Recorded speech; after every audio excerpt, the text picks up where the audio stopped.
Now, the Marc Jacobs Spring-Summer 2026 collection was probably a shock to some people, but I think I might have a different perspective to explain exactly what is going on here. So, from an art appreciation standpoint, it's important to consider that, again, fashion design is art. And so, in a way, we're going to have to look at this as art. But from a ready-to-wear standpoint, it's also a little bit different. This is a ready-to-wear collection, which means that this was supposed to be designed for the market, for the everyday consumer to wear the clothing. Marc Jacobs is referencing the past with this particular collection. He's not trying to do anything new and reinvent anything. But it's important to consider the context of why referencing the past is so important and such a heavy theme here, because the show was dedicated to the loss of his late friend Louise. And so, as a result, this collection is not just a ready-to-wear collection, it's an emotional embodiment of that relationship ending due to the friend's passing.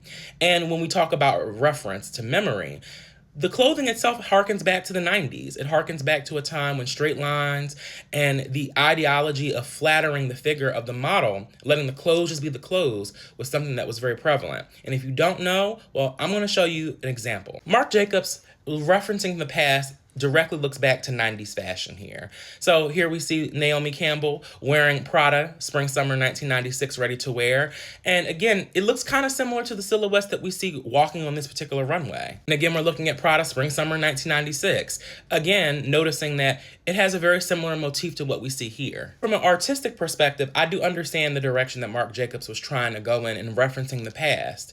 But as a person who is a consumer, and I were to look at this collection, would I be enticed to buy this as ready to wear? I probably wouldn't, primarily because of the way how the clothing is presented. Now, granted, there are some pieces here that are cute, like this dress right here, this suiting right here, I like it. But it doesn't call to me as a consumer, and that's the thing that's important when you're talking about selling fashion. As far as the show goes, and as far as the clothing goes, the show and the clothing, for me, get to C. I wouldn't give it an A primarily because of the fact that it's not wowing me. And it's not wowing me from an artistic perspective, nor is it wowing me as a consumer. However, I do understand the purpose of the show and why it was done in the way that it was, and why the clothing looks how it does. Again, this is a show about memory. It's a show about talking about times past that have long gone. And Marc Jacobs has been in the game for over 30 years. So it does make sense looking at this show why he wants to harken back to a time when things were just a little bit simpler. And so, if you have thoughts about this show, please drop them in the comments. Please like and subscribe, and I hope to share more with you later on.